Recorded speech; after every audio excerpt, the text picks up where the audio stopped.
All right, y'all. So I just got done watching the Angela Hill Ketlen Souza fight again because first time around I had missed a little bit of the first round and some of the second round.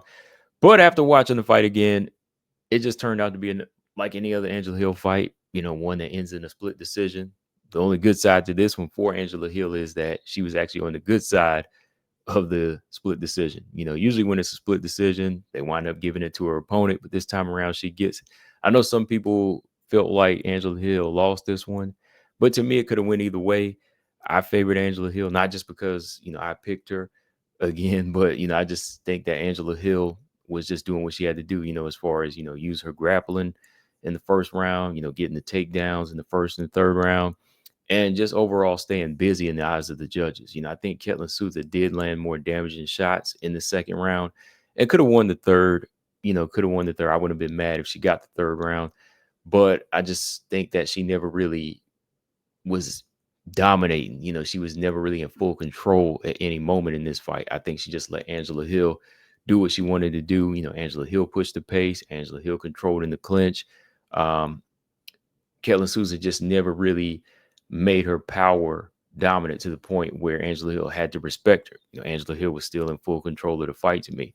And that's the thing about Angela Hill, man. Like, her style is like this. You either have to accept it or you reject it.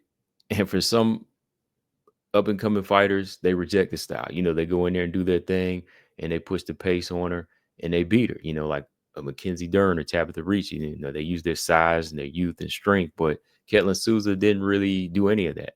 She just used the power every now and then. But being the younger fighter, 10 years younger, she didn't really push Angela Hill. Angela Hill was actually pushing her back. And, that's just one of those things. Angela Hill still has that old woman strength, and that old woman strength that still goes a long way in these fights, where you can carry it into the third round. And that's what Angela Hill did. I mean, the first round, though, I thought Angela Hill won clearly. I thought she was finally working that jab well. She was doubling it up, popping Ketlen Souza right in the face with it. Ketlen Souza did land like a good 1-2. You can see the power difference in the first round. But overall, Angela Hill, I thought she was just outstriking her the first round. Used some good clinch control too, landing some good knees to the body. I like how she was kind of holding the thigh of Souza down, so she could frame her up and land some good knees to the body. Just all around good head control too. Keeping her head in the chest of Souza to land the better shots on the inside, and ending the round with the takedown and landing some good shots, getting the back of Souza. I like how Angela Hill's starting to get comfortable with her grappling. Working with Jenna Bishop, I think that's rubbing off on her. She's starting to really get into the groove on the ground.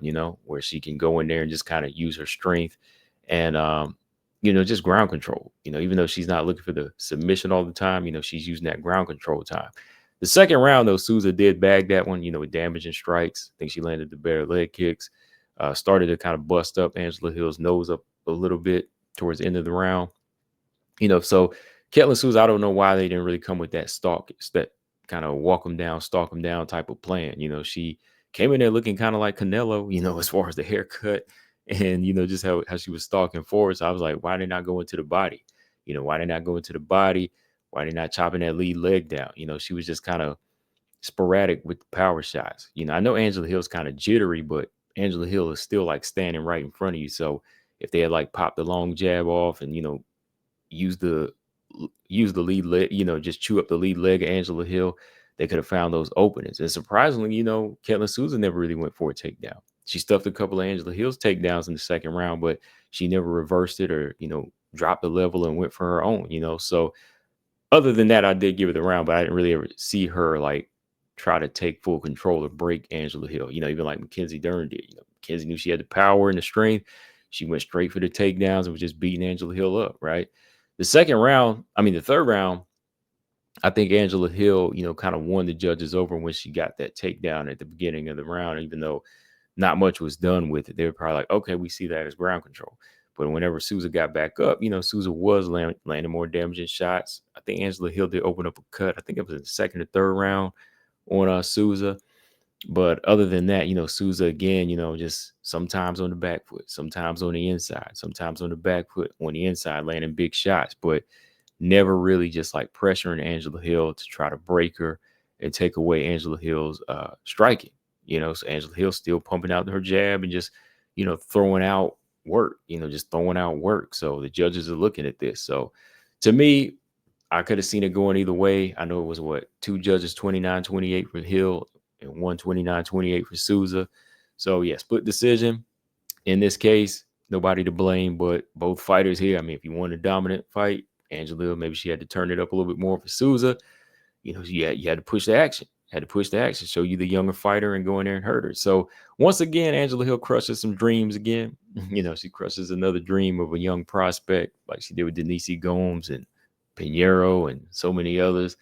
But hopefully from here, and Lupi, yeah, and Lupi. So hopefully from here, Souza, she does like the other girls do, go back to the drawing board, figure her style out, and work on her striking and her timing and things like that. But I don't really see her as of this point, giving any tough fights for like the top 10 or anything like that. So I think I need to see her in there with some more unranked girls or somebody at the bottom. As for Angela Hill, we'll see, man. I think Angela Hill at this point is where she is. And by that, I mean, this is where she's probably going to stay until she retires. I think Angela Hill has just one of those styles that it's not really a top 5 style, but at the same time, it beats a lot of these young girls that are not really doing their homework.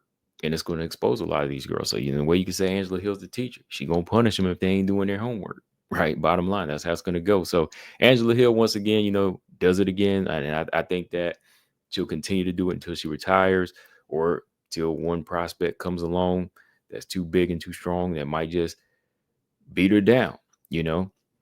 So from here, I think Angela Hill versus, Karolina Kowalkiewicz or any other girl coming up, Vanessa Demopoulos, Sam Hughes, those are going to be the fights that you see her in next. I would have liked to seen her going on a nice streak, after beating Ricci. That probably would have put her somewhere up there against like a Marina Rodriguez or, maybe a rematch with Lemos. And you would have probably seen her on her way to a title shot. But I just don't know if her style is going to get her there. I really don't. So maybe just seeing her in there fight like the loser of G-Rob, Marina Rodriguez, that could happen. Or, like I said, any of these girls on the come up. Ketlen Souza, same thing for her. More girls on the come up, unranked girls. That's why I need to see her in there fighting. She just got to go in there and, find her niche. She got to come up with a style that really exploits her power. That's what I need to see from Ketlen Souza. But other than that, I don't really see her going to the top 10 until she really finds her niche, like I said, and starts to really come into her strength of what her style is. But let me know, guys, in the comment section what y'all think. Combo Breaker 99, I'm out. Subscribe. Peace.